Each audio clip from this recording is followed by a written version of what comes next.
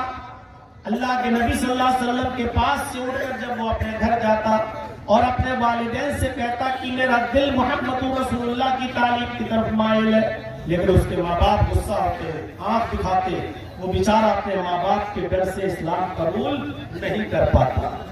ایک دن وہ بچہ بیمار ہو گیا اور کافی بیمار ہو گیا، مرض الموت میں مبتلا ہو گیا.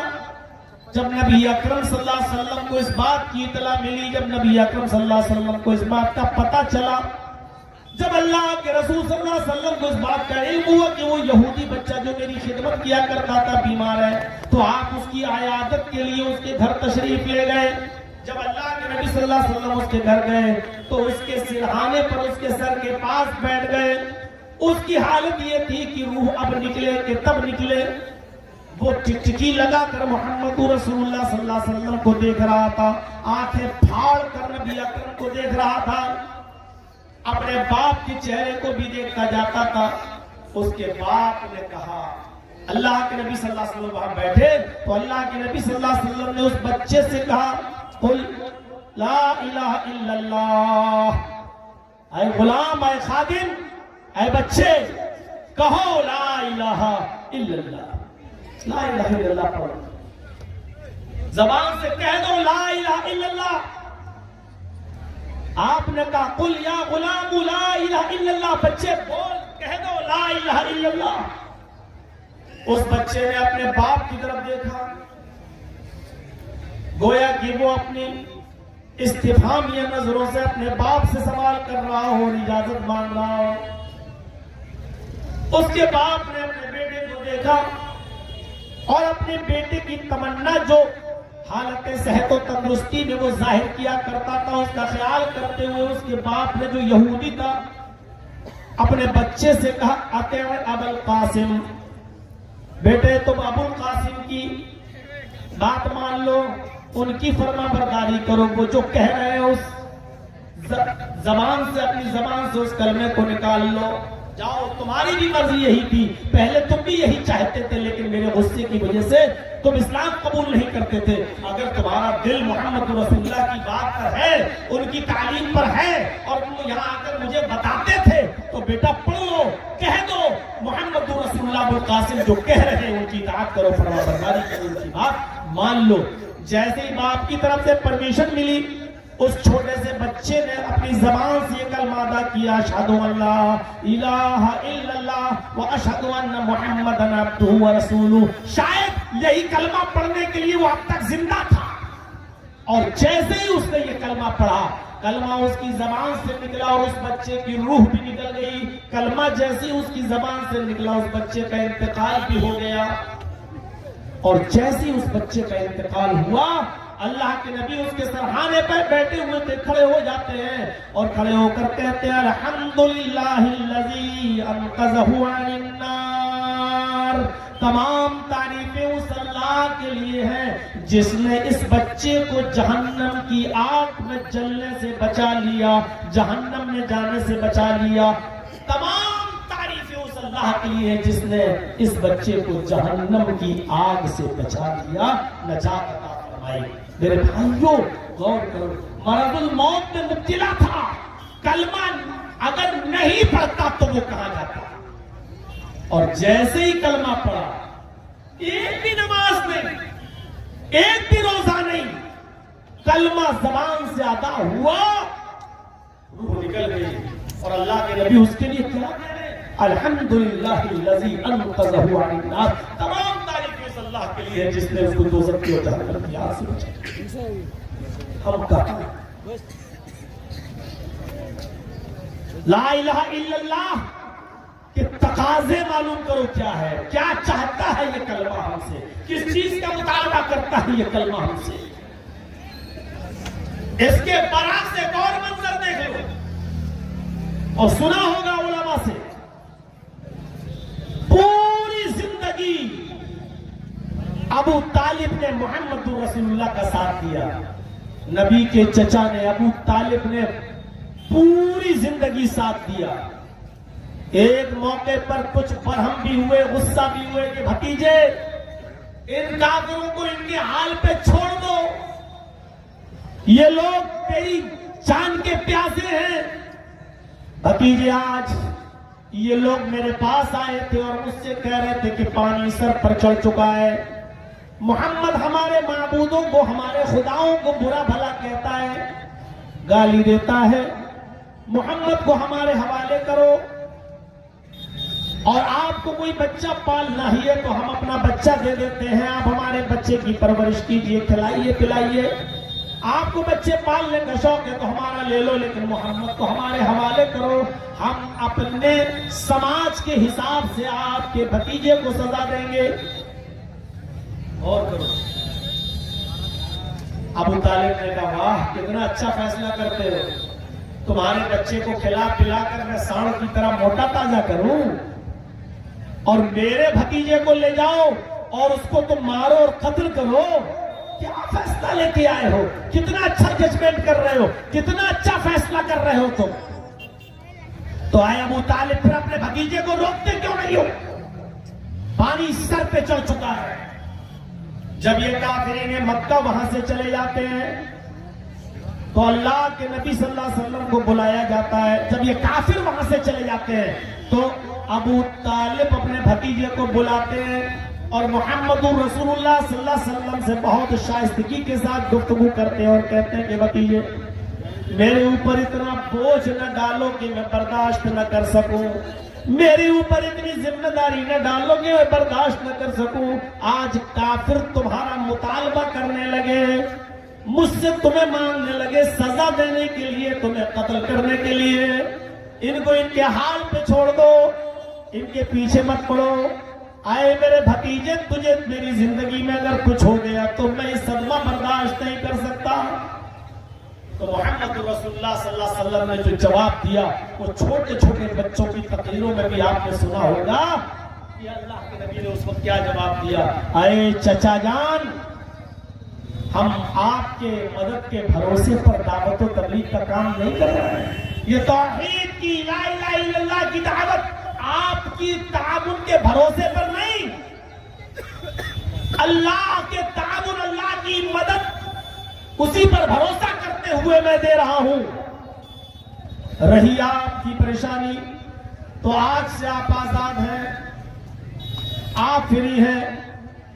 آپ ہمارا ساتھ چھوڑنا چاہتے تو چھوڑ دیجئے، لیکن آپ مجھ سے جس چیز کی توقع رکھتے ہیں کہ میں دین توحید کی دعوت چھوڑ دوں، تو میرا جواب یہ ہے کہ یہ کافرین مکہ اگر سورج لے کر آ جائیں، سورج توڑ کر لائیں اور داہنے ہاتھ پر لا کر رکھ دیں، اور چاند اکھاڑ کے توڑ کے لائیں اور بائیں ہاتھ پر رکھ دیں، یہ کام ان کے لیے تو آسان ہو سکتا ہے، لیکن یہ آسان نہیں کہ میں دین حق کی اور دین توحید کی دعوت سے باز آ جاؤں، لا الہ الا اللہ کی دعوت سے میں باز آ جاؤں. یہ ممکن نہیں ہے، یہ پاسبل ہی نہیں ہے کہ میں لا الہ الا اللہ کی دعوت چھوڑ دوں. آپ پیچھے ہٹ رہے ہٹ جائیں، آپ اپنا ہاتھ ہٹانا چاہتے ہیں تو ہٹا دیں، لیکن میں دین حق سے باز نہیں آ سکتا ہوں. یعنی لا الہ الا اللہ کی دعوت ہر حال میں دے کر رہا ہوں. کتنا اسٹرانگ جواب. یہی سے پتا چلتا ہے نبی اکرم صلی اللہ علیہ وسلم کی بہادری، یہی سے پتا چلتا ہے نبی اکرم صلی اللہ علیہ وسلم کا جذبہ، آپ کا حوصلہ. معلوم ہے کہ ابو طالب کا سہارا ہٹ گیا تو ہم کتنی پریشانی میں آ جائیں گے، جانتے ہیں، لیکن پھر بھی کہہ رہے ہیں کہ اگر آپ ہٹنا چاہیں تو ہٹ جائیں، آپ اپنا ہاتھ ہٹانا چاہیں تو ہٹا لیں. اور رہی میری بات تو یہ کافرین مکہ سورج اور چاند اکھاڑ کے لائیں، دائیں اور بائیں ہاتھ پہ لا کے رکھ دیں، یہ تو آسان ہے، ہو سکتا ہے، لیکن یہ آسان نہیں کہ میں دعوت چھوڑ دوں. جب یہ جواب ابو طالب نے سنا تو کہا بھتیجے تو پھر جاؤ، جس دعوت کو دے کر اللہ تعالیٰ نے تمہیں بھیجا اس دعوت کو تم پورا کرو، اس دعوت کو پہنچاؤ. رہی میری بات تو جب تک میری سانس میں سانس ہے، میرے جسم میں روح ہے، جب تک میرے جسم میں سانس چلتی رہے گی، آخری سانس تک میں تمہاری مدد کرتا رہوں گا. دیکھتا ہوں کہ میری زندگی میں تمہیں کھروچ بھی آ جائے، دیکھتا ہوں میری زندگی میں تمہارا کون کیا بگاڑتا ہے. اے میرے بھتیجے، جاؤ تم دعوت و تبلیغ کا کام کرو، توحید کی دعوت بلند کرو. جہاں تک پاسبل ہوگا میں تمہاری مدد کرتا رہوں گا، میں اپنی زندگی میں تمہارے اوپر کوئی آنچ نہیں آنے دوں گا. اتنی مدد کرتے تھے چچا ابو طالب. لیکن جب ابو طالب کے انتقال کا وقت آیا، مرض الموت میں مبتلا ہو گئے، تو محمد رسول اللہ کی آنکھوں میں آنسو آ گئے کہ آج میرا چچا حالت کفر میں مر رہا ہے، آج میرا چچا حالت کفر میں جا رہا ہے. چلو آخری مرتبہ چلتا ہوں اور اپنے چچا کو دین توحید کی دعوت دیتا ہوں، اسی کلمے کی طرف بلاتا ہوں. اگر میرے چچا نے مرنے سے پہلے یہ کلمہ پڑھ لیا تو ہمارے چچا نجات پا جائیں گے اور ہمیں خوشی ہوگی. امید کا ایک سہارا ہے، امید ہے، ایک آسرا، ایک سہارا ہے، اور اسی امید کے آسرے پر جا رہے ہیں کہ آج چچا کو پھر دعوت دیں. لیکن وہاں بہت سے لوگ بیٹھے ہوئے ہیں، ابو جہل بھی بیٹھا ہے، ابو لہب بھی بیٹھا ہے، اور بھی بہت سے کافر بیٹھے ہوئے ہیں. ان کے سامنے کیسے دعوت دیں؟ میرے بھائیوں، تھوڑی دیر کے لیے کچھ لوگ ہٹ جاتے ہیں، لیکن پھر بھی کچھ لوگ وہاں موجود ہیں. اللہ کے نبی جناب محمد رسول اللہ صلی اللہ علیہ وسلم اپنے چچا کے کان میں کہتے ہیں، اے میرے چچا، آپ کا بھتیجا آج آپ کے پاس، آپ کی اس کنڈیشن میں، آپ کی اس حالت میں ایک ہی امید لے کر آیا ہے.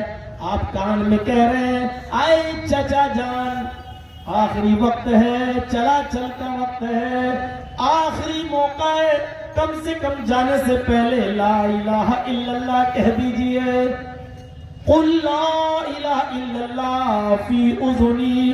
اے میرے چچا، آپ زور سے نہیں کہہ سکتے، مت کہیے، سب کے سامنے نہیں کہہ سکتے، مت کہیے. اے میرے چچا، میرے کان میں کہہ دو، کسی کو پتہ نہیں چلے گا، میں بھی نہیں بتاؤں گا، صرف میرے کان میں بھی اگر آپ نے کہہ دیا تو میں گواہ بن جاؤں گا، اور قیامت کے دن اللہ سے آپ کی شفاعت کراؤں گا، اللہ سے آپ کی سفارش کروں گا، اللہ رب العالمین کے سامنے مجھے موقع مل جائے گا آپ کے حق میں سفارش کرنے کا، شفاعت کرنے کا۔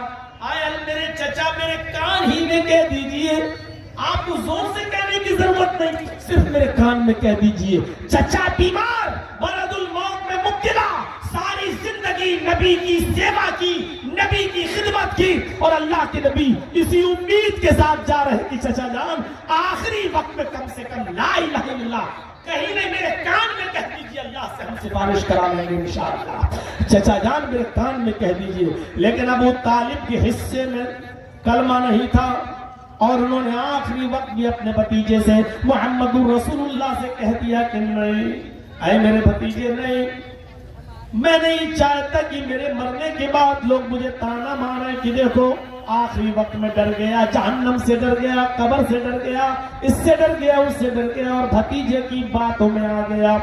نہیں، اے بھتیجے، اے محمد، میں کلمہ نہیں پڑھ سکتا، تمہارے کان میں بھی نہیں پڑھ سکتا، مجھے اسی دھرم پر، اسی دین پر مرنا منظور ہے، جس دین پر، جس دھرم پر ہمارے باپ عبد المطلب مرے تھے، مجھے اپنے باپ دادا کے دین پر مرنا ہی پسند ہے، میں کلمہ نہیں پڑھ سکتا۔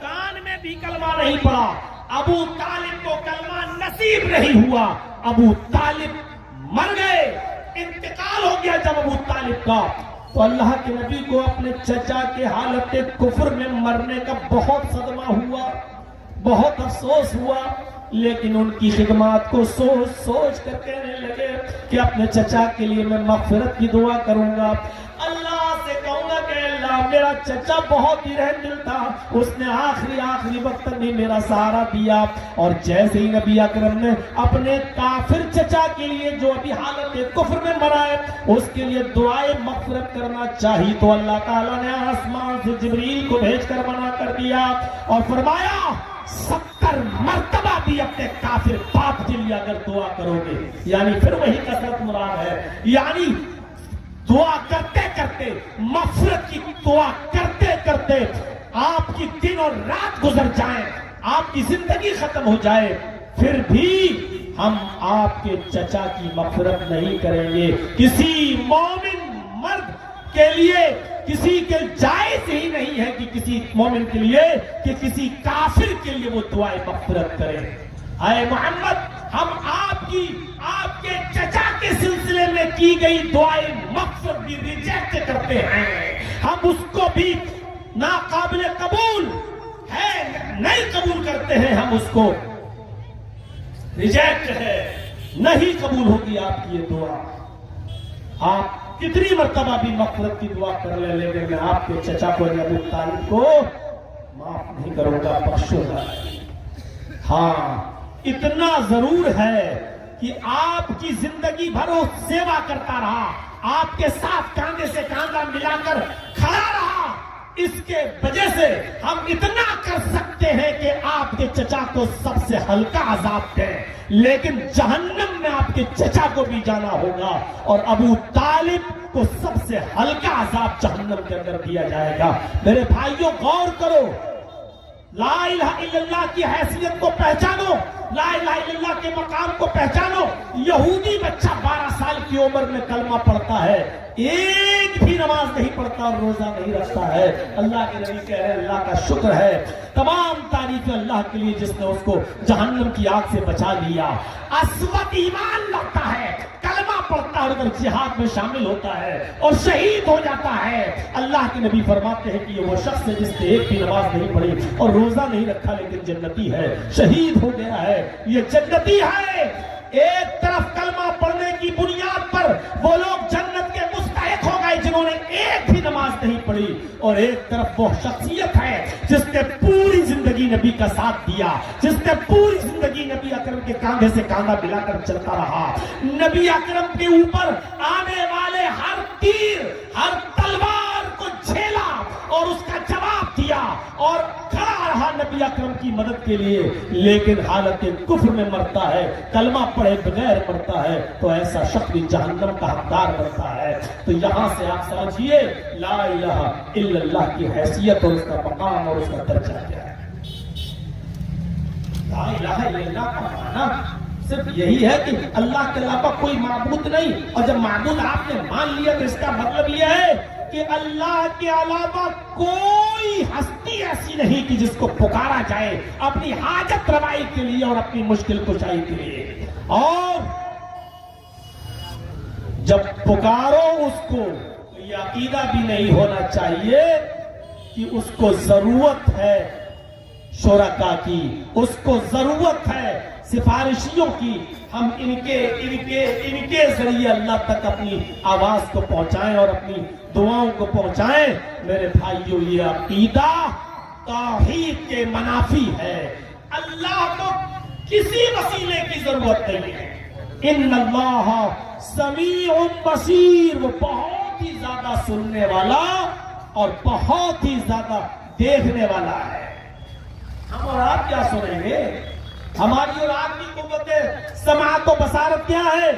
جرجیت صاحب کو صرف یہ لوگ دکھائی دے رہے ہیں جو یہاں بیٹھے ہیں، اور اس سڑک کے پار جو گاڑیاں جا رہی ہیں اس کے پار اس طرف کیا ہے ہم کو نہیں دکھائی دے رہا ہے۔ ہم کو صرف آپ کی آواز سنائی دے رہی ہے، لیکن ہمارے پردے کے پیچھے ایک میل کی دوری پر کون رو رہا ہے، کون چیخ رہا ہے، چلا رہا ہے، اس کی آواز ہم تک نہیں آ رہی ہے۔ میرے بھائیوں، ذرا تصور کریے ایک واقعے کی طرف ہم آپ کو لے کے چلتے ہیں۔ اوس ابن صامت ایک صحابی ہیں، اپنی بیوی خولہ بنت ثعلبہ سے زہار کر لیتے ہیں اور غصے کی حالت میں کہہ دیتے ہیں انت علی کظہر امی، تو مجھ پر میری ماں کی پیٹھ کی طرح ہے، حرام ہو چکی ہے۔ گویا کہ اپنی بیوی کو غصے میں کہہ دیا کہ جس طرح میری ماں مجھ پر حرام ہے اسی طریقے سے تو بھی مجھ پر حرام ہے۔ جاؤ، غصے میں کہہ دیا، ہوتا ہے غصے میں، اور جن لوگوں کے منہ سے غصے میں طلاقیں نکل جاتی ہیں تو پھر پوچھو کتنے پریشان ہوتے ہیں جب غصہ ٹھنڈا ہوتا ہے ان کا۔ عرب کے اندر یہ دستور تھا کہ اس کی وہی شکل تھی، اس کو بھی شوہر اور بیوی کے درمیان جدائی کا ایک راستہ مانا جاتا تھا کہ تم نے اپنی بیوی کو اپنے اوپر اپنی ماں کی طرح حرام کر لیا ہے، اب جدائی کے علاوہ کوئی راستہ نہیں ہے۔ ابھی کوئی احکام نازل نہیں ہوئے تھے، اللہ کے رسول صلی اللہ علیہ وسلم کے پاس بھی ابھی کوئی راستہ نہیں تھا۔ جب غصہ ٹھنڈا ہوتا ہے تو اوس ابن صامت بہت پریشان ہوتے ہیں، یہ کیا ہوا، اور اپنی بیوی سے کہتے ہیں خولہ بنت ثعلبہ سے کہ میرے منہ سے جو جملے نکلے نہیں نکلنا چاہیے، لیکن اب ہو کیا سکتا ہے، تیر تو کمان سے نکل چکا ہے۔ اوس ابن صامت نے اپنی بیوی خولہ بنت ثعلبہ سے کہا کہ اے خولہ، تم محمد رسول اللہ صلی اللہ علیہ وسلم کے پاس جاؤ اور ان سے گزارش کرو، وہ تمہارے اور میرے درمیان کوئی راستہ نکالیں گے، میرے اور تمہارے درمیان کوئی سبیل نکالیں گے۔ جاؤ، اللہ کے رسول ہیں، ان کے پاس جبریل آتے ہیں، اللہ ان کی سنتا ہے، اس لیے اللہ کے نبی کے پاس جاؤ اور اللہ کے نبی سے راستہ نکالنے کی گزارش کرو۔ حضرت عائشہ بیان کرتی ہیں کہ خولہ بنت ثعلبہ نے جب دروازے کو کھٹکھٹایا، اس وقت میں اپنے حجرے میں تھی، میں نے دروازہ کھولا تو سامنے خولہ کھڑی ہیں، میں نے کہا خولہ، انہوں نے سلام کیا اور اندر آنے کی اجازت طلب کی، میں نے سلام کا جواب دیا، ان کو اندر آنے کی اجازت دی، وہ اللہ کے نبی صلی اللہ علیہ وسلم کے پاس آ کر بیٹھ جاتی ہیں اور اپنا مسئلہ بیان کرتی ہیں، جو بھی ان کے اور ان کے شوہر کے درمیان ہو، وہ اپنی شکایت لے کر اللہ کے نبی کے پاس آتی ہیں اور اللہ کے رسول سے کہتی ہیں کہ میرے شوہر نے مجھے اپنے اوپر اپنی ماں کی طرح حرام کر لیا ہے، کوئی راستہ نکالیے۔ پیار و محبت تو میں اپنے بچوں کو دے سکتی ہوں، لیکن کھلانے پلانے کی ذمہ داری تو باپ کے اوپر عائد ہوتی ہے۔ اللہ کے نبی صلی اللہ علیہ وسلم نے فرمایا کہ خولہ، کوئی راستہ نہیں ہے، جاؤ اب تم اپنے شوہر سے علیحدگی اختیار کر لو، تم اپنے شوہر کے لیے اب حلال نہیں ہو۔ اس نے پھر کہا، اللہ کے نبی نے پھر منع کیا، اس نے پھر کہا اللہ کے نبی میرے شوہر نے مجھے طلاق نہیں دی، زہار کیا ہے، کوئی تو راستہ ہوگا۔ آپ نے کہا کوئی راستہ نہیں ہے۔ وہ بحث کر رہی ہے، بار بار کہہ رہی ہے، اور اللہ کے نبی بار بار منع کر رہے ہیں کہ تمہارے لیے کوئی راستہ نہیں۔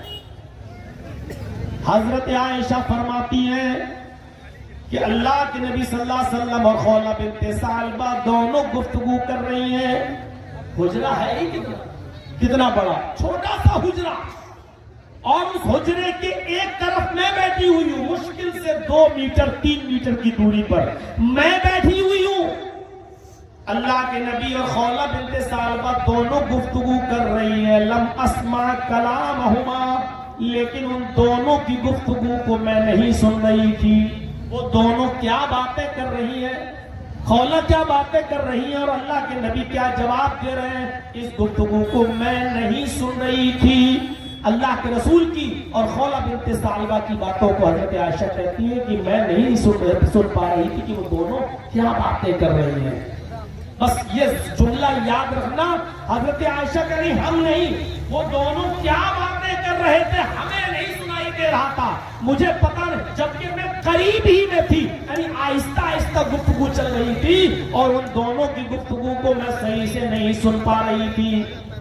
بہرحال اللہ کے نبی نے کہا کہ کوئی راستہ نہیں، جاؤ تم اب الگ رہو، تم الگ ہو چکی ہو، ابھی کوئی احکام نازل نہیں ہوئے تو آپ اپنی طرف سے کیسے کہہ دیں؟ اللہ کے رسول تو اپنی طرف سے کچھ بولتے نہیں ہیں۔ ما ينطق عن الهوى ان هو الا وحی یوحی، محمد رسول اللہ اس وقت تک نہیں بولتے جب تک کہ اللہ ان کو بولنے کا حکم نہ دے دے، جب تک جبرائیل نہ بتا دیں آپ اپنی مرضی سے کچھ نہیں بولتے۔ ایسے ہی نہیں اللہ تعالیٰ نے ذمہ داری لی ہے، اور ایسے ہی نہیں بھی مانگے تو حل کہا ہے، ما آتاکم الرسول فخذوہ، تمہیں محمد رسول اللہ جو دے وہ لے لو۔ اتنی بڑی بات اللہ نے کیوں کہی؟ رسول تمہیں جو دے وہ لے لو۔ اللہ یہ بھی تو کہہ سکتا تھا کہ اللہ تمہیں جو دے وہ لے لو، اللہ نے یہ نہیں کہا اللہ تمہیں جو دے وہ لے لو۔ اللہ نے کیا کہا؟ رسول تمہیں جو دے، محمد الرسول اللہ تمہیں من حیث الرسول تمہیں جو دے وہ لے لو، جو بھی تمہیں دے وہ لے لو، جن چیزوں سے روکے رو۔ اللہ کو اتنا بھروسہ کیوں؟ کیونکہ اللہ جانتا ہے کہ میرا رسول اپنی طرف سے کوئی بات دیتا ہی نہیں ہے، کسی کو بولتا ہی نہیں ہے۔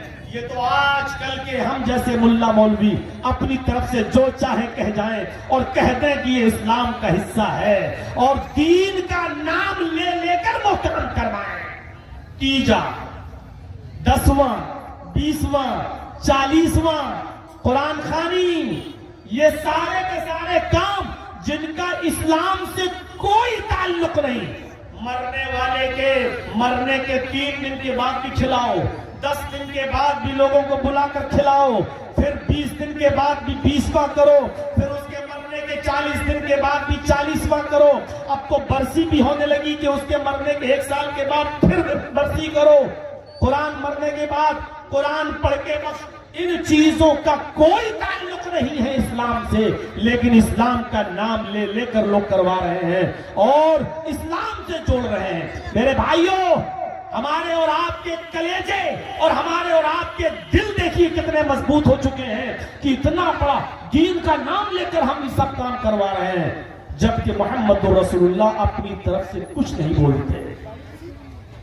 اور ایک جگہ تو اللہ نے اتنی بڑی گارنٹی دی ہے کہ میرا نبی اپنی طرف سے کچھ نہیں بولتا۔ اے دنیا والو، اگر محمد الرسول اللہ نے بھی اپنی طرف سے کچھ کہہ دیا، وَلَوْ تَقَوَّلَ عَلَيْنَا بَعْضَ الْأَقَاوِيلِ لَأَخَذْنَاهُ بِالْيَمِينِ، اگر محمد رسول اللہ صلی اللہ علیہ وسلم نے، میرے نبی نے اپنی طرف سے تمہیں کچھ دے دیا، میری پرمیشن کے بغیر، میری اجازت کے بغیر، میرے حکم کے بغیر، اگر اپنی طرف سے زبان کھول دی اور اپنی طرف سے کچھ کہہ دیا، لَأَخَذْنَاهُ بِالْيَمِينِ، تو ہم اس کا بھی داہنا ہاتھ پکڑ لیں گے۔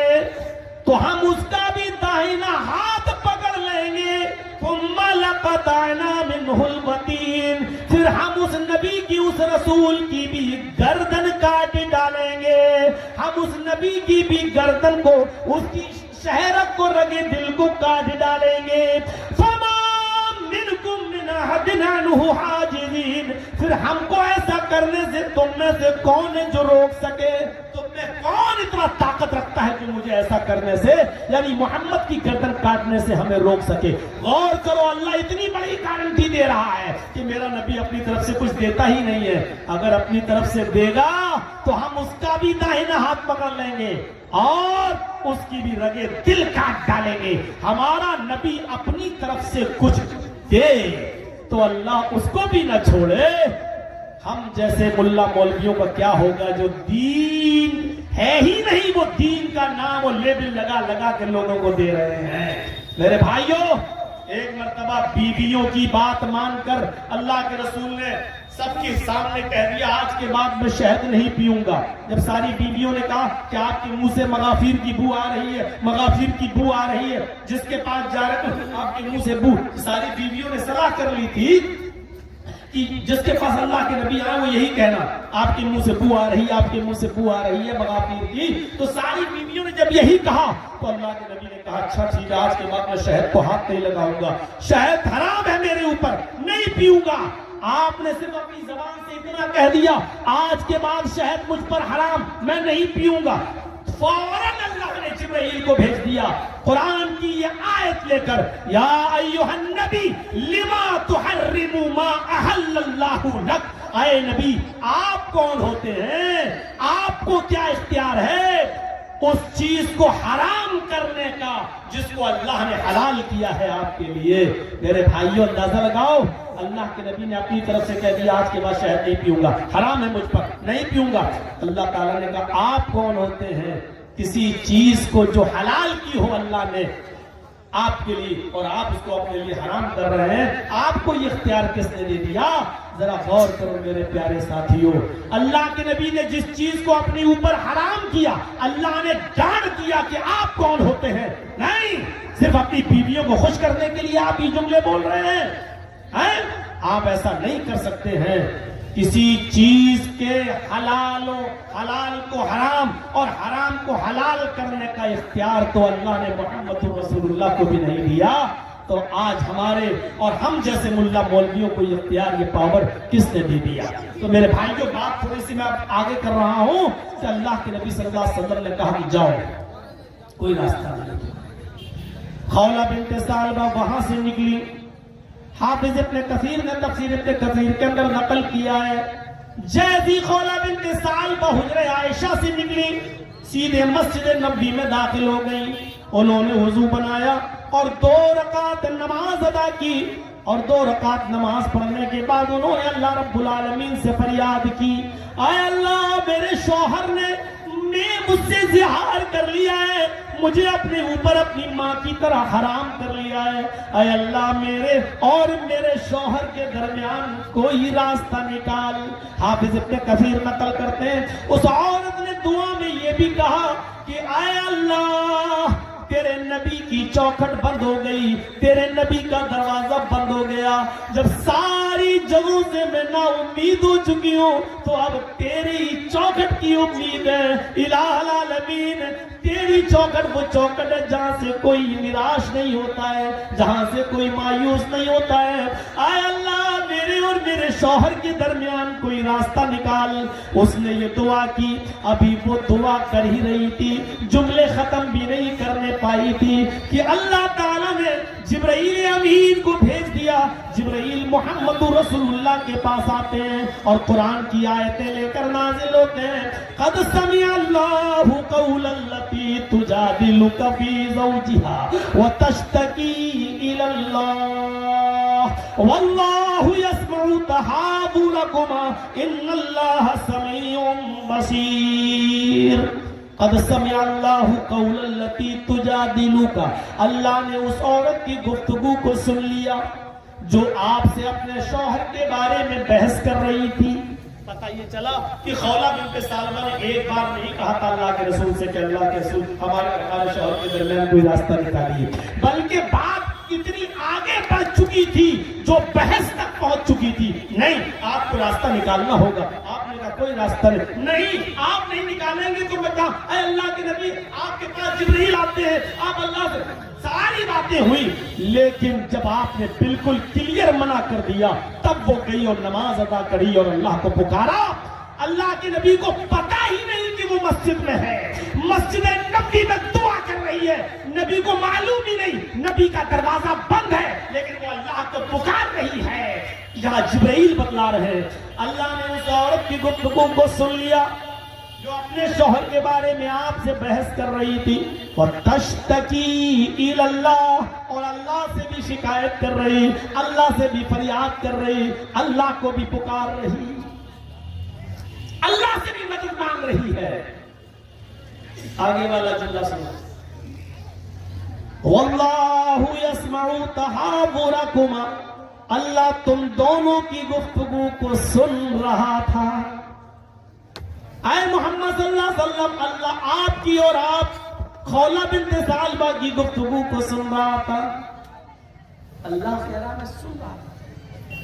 حضرت عائشہ کہہ رہی لم اسمع کلامہما، ان دونوں کی گفتگو مجھے نہیں سنائی دے رہی تھی، اتنی دھیرے دھیرے باتیں کر رہے تھے کہ ان کی آواز مجھ تک نہیں آ رہی تھی۔ 5 قدم 10 قدم کے فاصلے پر حضرت عائشہ گفتگو نہیں سن رہی، اللہ عرش پر مستوی اور عرش پر ہو کر ان کی گفتگو کو سن رہا تھا۔ عرش بھی کوئی معمولی چیز نہیں ہے اور یہ بغل میں نہیں لگا ہوا ہے،